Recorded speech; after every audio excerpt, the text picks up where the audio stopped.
TEDxIITRoorkee. Thank you so much for having me here. It's been such a pleasure to be a part of the IIT TEDxIITRoorkee. So what I'm going to be talking about is something that we all face on a very day-to-day issue, especially when we're transitioning from one phase in life to the other. So we all have different phases that we transition from. When we're in school, then we transition up into college. From college, we get into work. We're not sure which kind of work you want to take up, what is the perfect job for you, what is the dream job for you. So there is a lot of transition that we go through in life, and that's something that I've personally faced as well in the different directions that I've taken in life. So being an architect, being a model, being a dancer, being a social entrepreneur, they're all very different directions. So I'm just going to talk to you guys about the kind of challenges that I faced transitioning from each one of these, and probably what you guys can take away from it. So when I started, that's probably what I looked like back in college. I know you guys have architecture here as well, so you know how the architecture students look, right? You don't get enough sleep, and you're probably super exhausted. You're working 12 hours, 14 hours a day. You're barely able to get up and go to college and, get your submission done. So that was me. And I wasn't able to get enough sleep, right? So this is probably what I used to do in my class.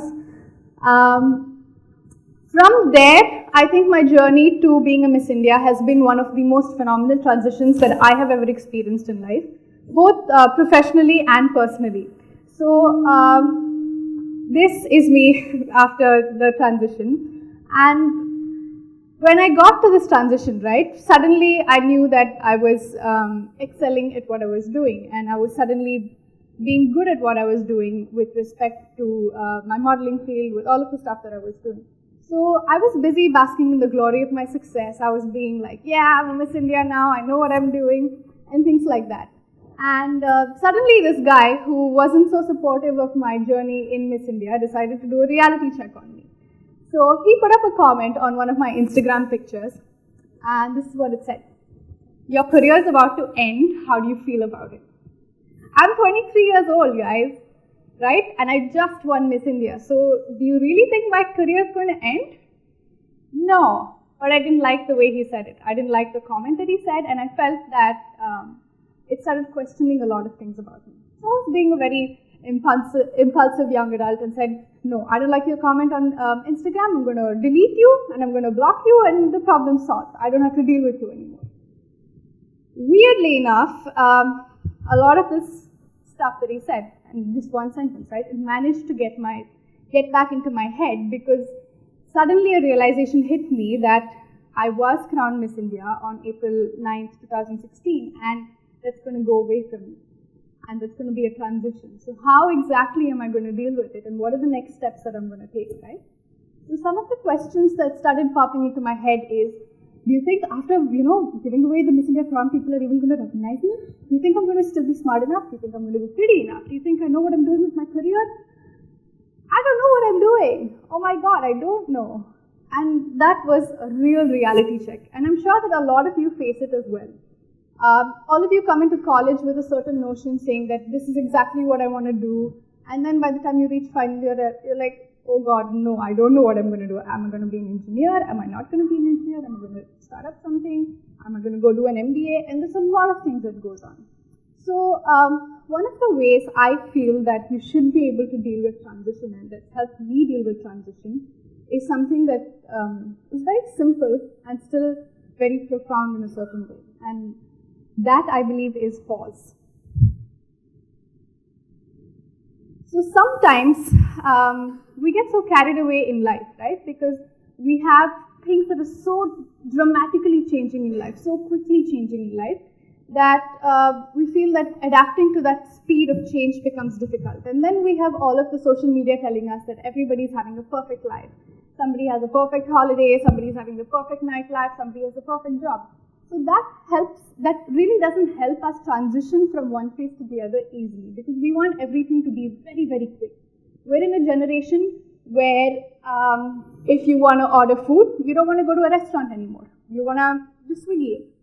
You want to drive somewhere, you don't want to take a car anymore. You want to Uber it. You want to buy grocery, you don't want to go to the store anymore. You get it on Big Basket, and pretty much everything else we can find on Amazon, right? So we're in a generation where waiting for something nearly seems impossible. We don't want to wait for anything to happen in life. We want answers extremely, extremely quickly and instantaneously.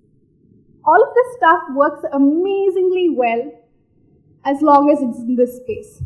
But imagine that when you're transitioning, when you are getting out of college and you say, oh, I don't know what I want to do with my life, you don't have an app that tells you what you want to do with your life.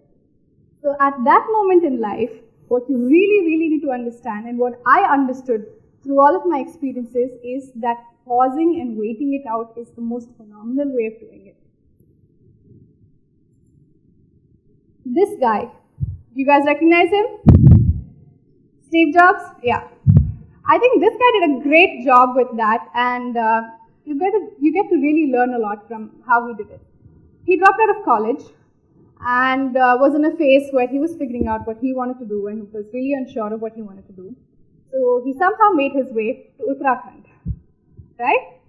He was here for a whole year, spending time with himself, waiting it out, trying to understand what it really means to do what he wants to be doing. And he went back. 2 years later, he set up Apple. Now you guys all know what Apple is, right? So that's history. So freedom, pause is something that leads to freedom if you understand it the right way. When you pause, suddenly everything stops. Suddenly things start to feel uncomfortable. And we're not used to feeling this uncomfortable about things. But when you get used to it and when you're okay to go through it, something phenomenal happens. You're able to rebuild things. You're able to look at things differently. You're able to envision things differently. And when you wait and you pause it out and you start observing things, when you get out of your phone and you start seeing things in reality and you wait for time to unveil things, what you realize is that you can also innovate, because you're seeing day-to-day problems that people are able to deal with on a human basis. And that's something that time really teaches you. So I believe that when you are able to pause, you are able to be free in your own way. What I mean by that is that you are free to be confused, you are free to observe, you are free to be unresolved, you are free to start at any point that you want to start. There's no pressure of the everything that your successes that you carry up until then, and you don't have the pressure of failure, because at that point you just pause and you start from there, and anything that you build from there is only going to go up. A great book that I stumbled upon while I was reading about all of this is a book called The Power of Now, and I think there's no better book that can tell us this, especially to our current generation, better than this book does. So The Power of Now talks about two strong characteristics that every human being holds: the power of being and the power of becoming. The power of being really is that you're in the current state, you know exactly what is happening in the current moment, and it's in delighting in the moment, in the present moment. The power of becoming is more in terms of the energy of creating. So we all want to be able to create something. We all want to get out of college, we want to build something. We want to get out of our job that we're doing, we want to build something. We want to be able to create something, and we want to be able to do it constantly. And each one of us have that energy in us. We have both of these energies in us, which is about being and becoming, right?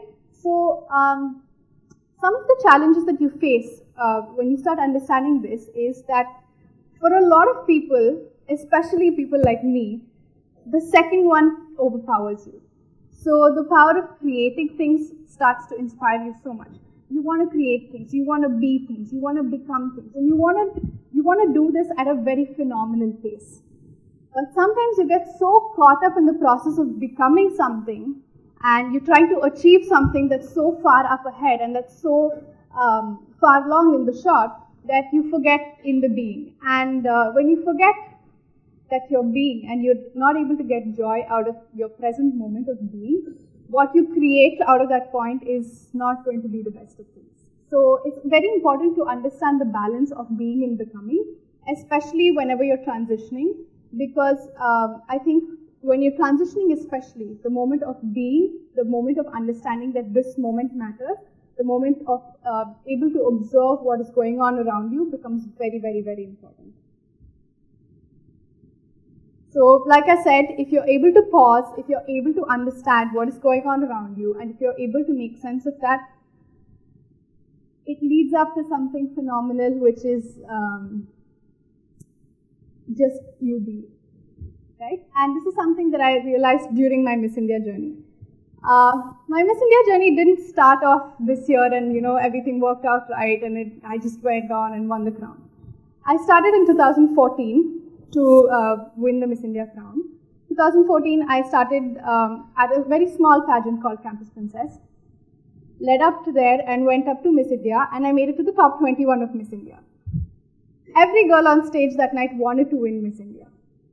But unfortunately or fortunately, 3 girls won that night, and I wasn't one of them.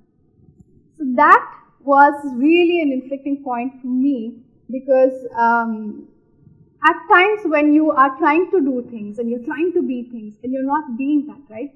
You're filled with so much disappointment, because I worked very hard to be there, right? I worked like 4 months, 5 months just to be on the Miss India stage, but I wasn't able to be there. So what that really taught me is that months after that, when I came back home and then I sat, and for 2 to 3 months I was just brooding over the fact that I didn't win.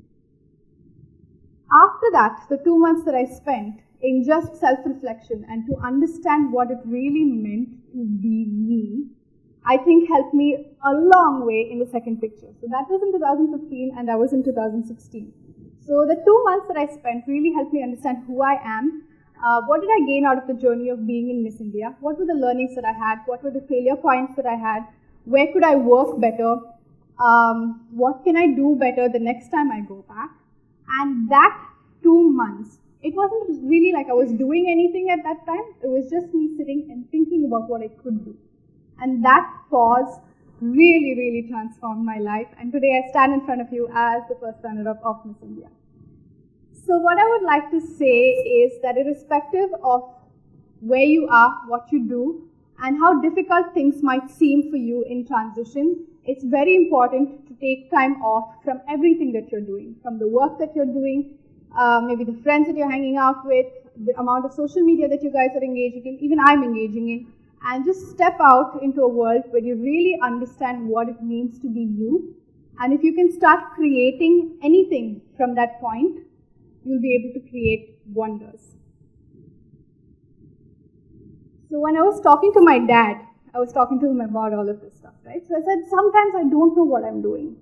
And this was one of the most powerful things I think he ever said to me. And he said, I don't know only means that you've humbled yourself and you've cleaned out your slate and now you can absorb things indefinitely. So I hope you guys are able to do that as well. Thank you.